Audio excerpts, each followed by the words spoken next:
پہلے تم تعلیم سے موڑ دیے جاؤ گے، پھر کسی جرم سے جوڑ دیے جاؤ گے، ہاتھ سے ہاتھ کی زنجیر بنا کر نکلو ورنہ دھاگے کی طرح تم بھی توڑ دیے جاؤ گے۔ آئیے قرآن پاک کی تلاوت سے قبل میں افتتاحی کلمات پیش کرنے کے لیے مدرسہ عربیہ نور العلوم کرما خان کے ناظم تعلیمات جامعۃ العلماء سنت کبیر نگر کے سیکریٹری حضرت مولانا محمد شاہد صاحب قاسمی دامت برکات ملائے تشریف رکھتے ہیں، میں درخواست کروں گا تشریف لائیں۔ نحمده ونصلي ونسلم على رسوله الكريم أما بعد فأعوذ بالله من الشيطان الرجيم بسم الله الرحمن الرحيم إنا عرضنا الأمانة على السماوات والأرض والجبال فأبين أن يحملنها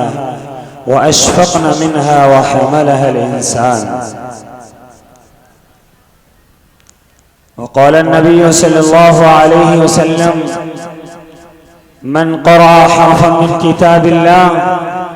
فله به حسنة والحسنة بعشر أمثالها لا أقول ألف لام ميم حرف، ألف حرف ولام حرف وميم حرف أو كما قال عليه الصلاة والسلام۔ حاضرین گرامی قدر، مدارس اسلامیہ سے تعلق رکھنے والے حضرات اساتذہ کرام و طلباء اعزام، اسٹیج پر رونق افروز حضرات علماء کرام، ہم سب کے علم میں ہے کہ آج ہم سب کا یہاں جمع ہونا ہم سب کے محبوب ادارہ مدرسہ اسلامیہ عربیہ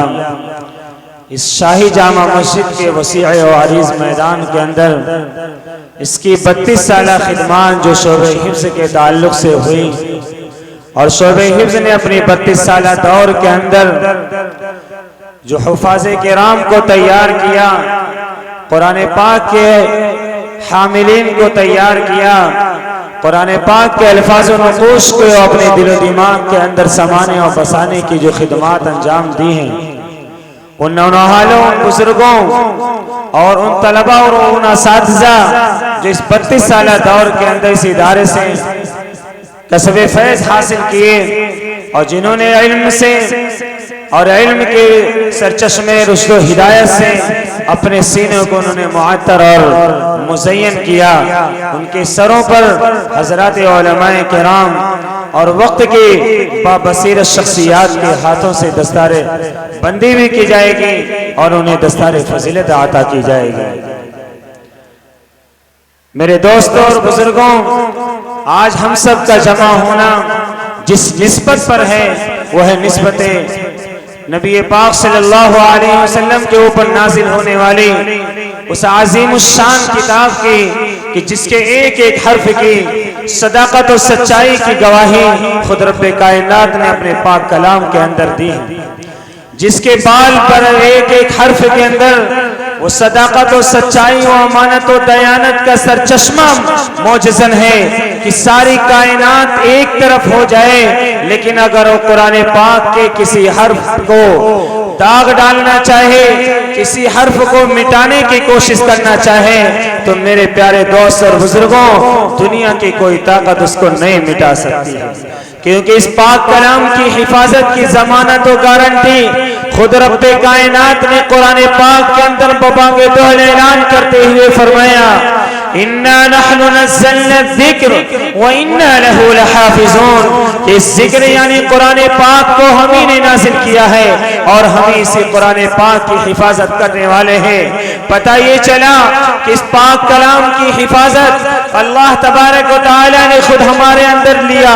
خود اللہ تبارک و تعالی نے اپنے اوپر اس کی ذمہ داری کو لی ہے۔ تو جو لوگ قرآن پاک کی حفاظت کرنے والے ہیں، جو ادارے، جو درسگاہیں، جو مکاتب و مدارس اس پاک کلام کے محافظ و ضامن اور ذمہ دار ہیں، جس طریقے سے قرآن پاک قیامت تک کے لیے باقی رہے گا، اسی طریقے سے یہ مکاتب و مدارس اور یہ دینی درسگاہیں اسی آب و تاب کے ساتھ باقی رہیں گے جس طریقے سے اللہ تبارک و تعالی کا قائم کیا ہوا، اللہ کا پیدا کیا ہوا چلتا سورج یہ ہمارے سامنے پوری آب و تاب کے ساتھ جلوہ فروز ہوتا ہے، اس سے بھی بڑھ کر کے یہ شریعت مطہرہ، یہ دین اسلام اور دین اسلام کا نچوڑ اور اس کی اساس قرآن و حدیث رہتی دنیا تک قائم رہنے والی چیزیں ہیں۔ میرے دوستوں اور بزرگوں، یہ قرآن پاک کتنی عظیم الشان کتاب ہے، کتنی اہمیت کی حامل کتاب ہے کہ جب اللہ تبارک و تعالی نے اس کی منظر کشی قرآن پاک کے اندر فرمایا کہ جب اللہ نے اس پاک کلام کو اتارنے کا ارادہ کیا تو اس وقت کی سب سے زیادہ